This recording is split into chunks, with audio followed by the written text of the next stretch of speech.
We live in a wired world. We check emails, we browse internet websites, we buy, we sell, we blog, and we file share.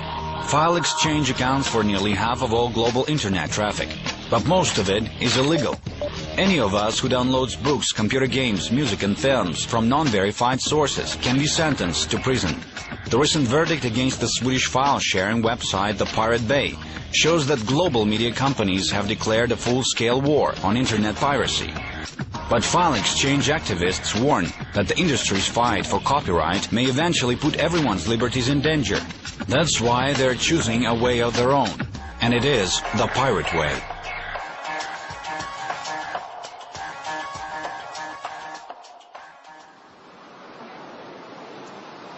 Sweden, the city of Malmö. Magnus gets around town on a bicycle, even though the traffic here isn't that bad. He says the real traffic is on internet peer-to-peer networks. BitTorrent works like this. As soon as this first person gets just a small fragment of the file, he starts sharing it to the other users as well. And when this person gets another piece of the file, he starts sharing it like this. So everyone is sharing in kind of a swarm. Where is the place of the Pirate Bay in this here? It's actually not here, because the Pirate Bay doesn't participate in the sharing of the files.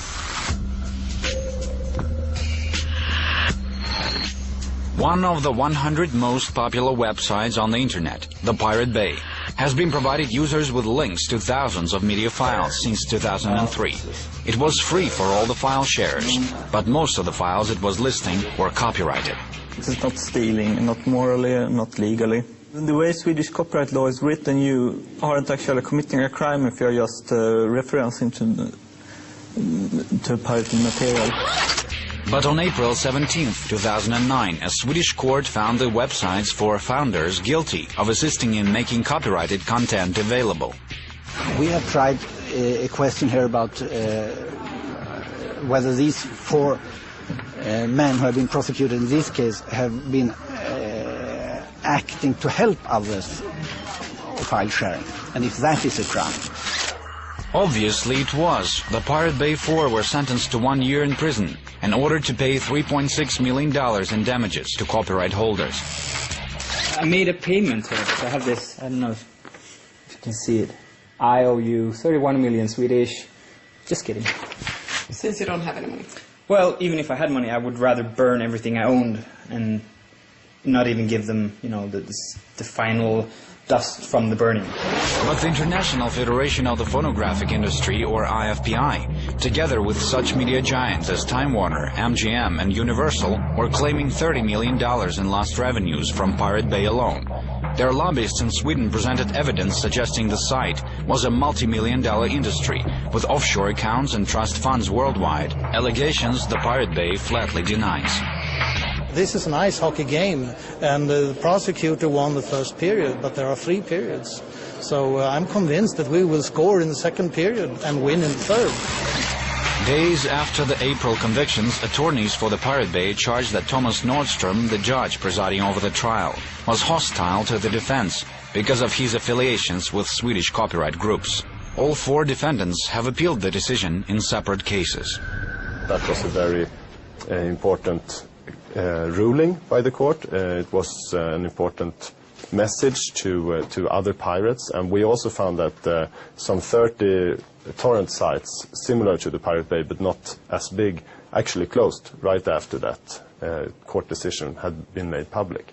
So we found it was very effective. Per Strömbeck is a spokesman for the Swedish Anti-Piracy Bureau that's been active in the country since the late 90s. The Bureau started with fighting illegal copying of VHS, CDs and DVDs. But for the last 6 years, its focus has been online piracy. The Pirate Bay trial was one of their successes, but they hope the new EU legislation on intellectual property rights will also help to promote order on the internet. You can go to the broadband operator and say, this IP number is sharing my content, I need the details from the person who owns that account. And then you need a court decision. So they will say, well, fine, get the court decision and we'll give you the subscriber details. Which makes it possible for the rights owners to get in touch with the pirate directly and say, stop sharing our material, or we will have a civil court process.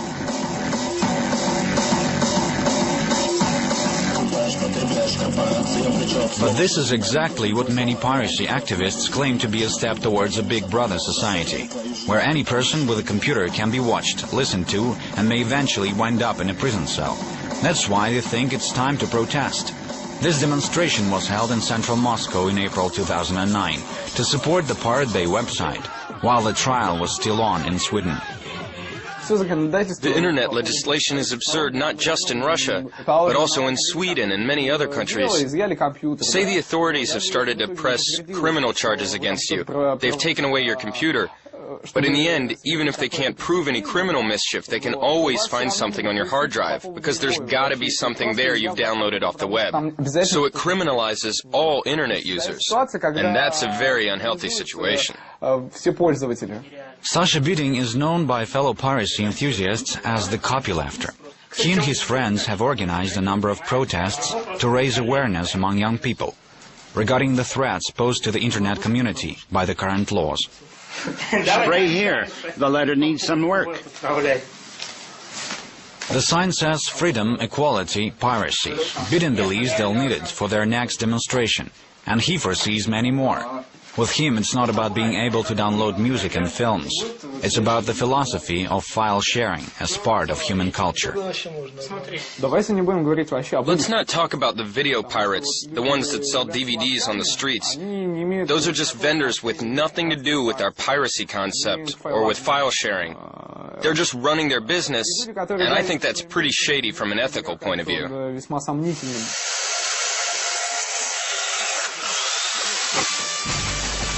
This is a police video shot during a large-scale operation carried out by the Russian Department for Economic Crimes. The police raided more than 50 spots in Moscow, where counterfeit DVDs were produced and sold in large numbers. Dozens of people were detained. 60 criminal cases were launched. The department says most films they found on DVDs have been shot from the back rows of the cinemas. We have detained dozens of such cameramen, seized their equipment, and prosecuted them. So the pirates were forced to assemble pirated films from little bits of video. Some copies only have about 2/3 of the film's initial footage, and the video has been shot from different angles. Obviously, in different cinemas, even in different countries. A part of one movie has been dubbed in Chinese. The videos shot in the cinema